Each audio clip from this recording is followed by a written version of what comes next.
கார்த்திகை மாதத்தில் கண் திறக்கும் யோக நரசிம்மர் கோவிலை பத்தி பார்க்க போறோம். ஒரு நாழிகை இந்த திருத்தலத்துல நாம தங்கி இருந்தாலே இத்தலம் நமக்கு முக்தியை அளிக்க வல்லது. ஆழ்வார்கள் பாடிய 108 திவ்ய தேசங்களுள் ஒன்று வேலூர் மாவட்டத்தில் உள்ள சோழசிம்மபுரம் எனப்படும் ஷோலிங்கர்.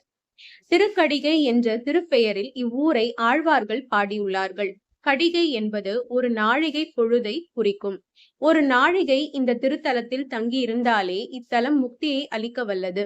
அதனால்தான் திருக்கடிகை என்று இதனை ஆழ்வார்கள் அழைத்துள்ளார்கள்.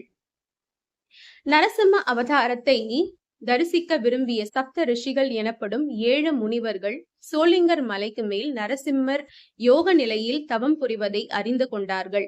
750 அடி உயரம் கொண்ட அந்த மலைக்கு மேல் சென்ற முனிவர்கள் யோகத்தில் இருக்கும் நரசிம்மரை தங்கள் முன்னே வந்து காட்சியளிக்க வேண்டும் என்று வேண்டி ஒரு நாழிகை தவம் புரிந்தார்கள். ஒரு நாழிகை என்பது 24 நிமிடங்கள் ஆகும்.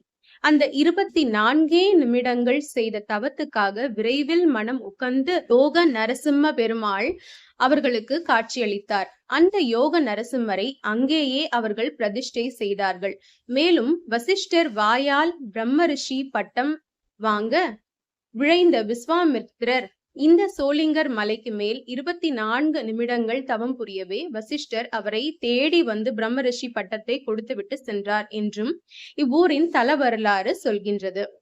மலைக்கு மேல் அமிர்தவல்லி தாயாரோடு யோக நரசிம்மராக திகழும் திருமால் அந்த மலையின் அடிவாரத்தில் பக்தவச்சல பெருமாளாக காட்சியளிக்கின்றார். மேலும் திருக்கடிகை மலைக்கு அருகிலேயே 350 அடி உயரத்தில் சிறிய மலை ஒன்று உள்ளது. அந்த மலையிலேயே யோக ஆஞ்சநேயர் யோகம் செய்யும் நிலையில் எழுந்தருளி இருந்து அருள் பாலிக்கின்றார். திருக்கடிகை யோக நரசிம்ம பெருமாளை அக்காரகணி என்று ஆழ்வார்கள் அழைக்கின்றார்கள்.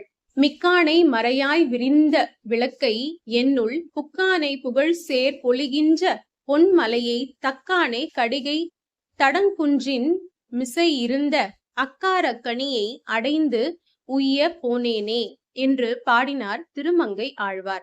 யோகத்தில் கண்மூடி இருக்கும் நரசிம்மர் கார்த்திகை மாதத்தில் மட்டும் கண் திறந்து பார்த்து அடியார்களுக்கு அருள் புரிவதாக ஐதீகம் உள்ளது.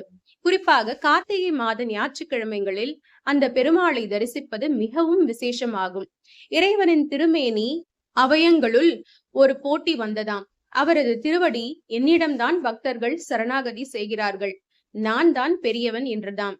திருக்கரம் நான் தான் சரண் அடைபவர்களுக்கு அபயம் அளிக்கிறேன், நானே பெரியவன் என்றுதாம். இது போல ஒவ்வொரு அவயமும் போட்டி போட்ட நிலையில் திருமால் தீர்ப்பு தந்தாராம்.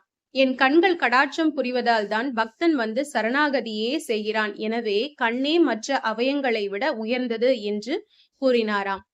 திங்களும் ஆதித்யனும் எழுந்தார் போல அங்கன் இரண்டும் கொண்டு எங்கள் மேல் நோக்குதியேல் எங்கள் மேல் சாபம் இழுந்தேலோர் எம்பாவாய் என்று ஆண்டாள் பாடியபடி நரசிம்ம பெருமானின் திருக்கண் நோக்குக்கு இலக்காகும் பேச்சினை இந்த ஆண்டு நாமும் பெறுவோமாக.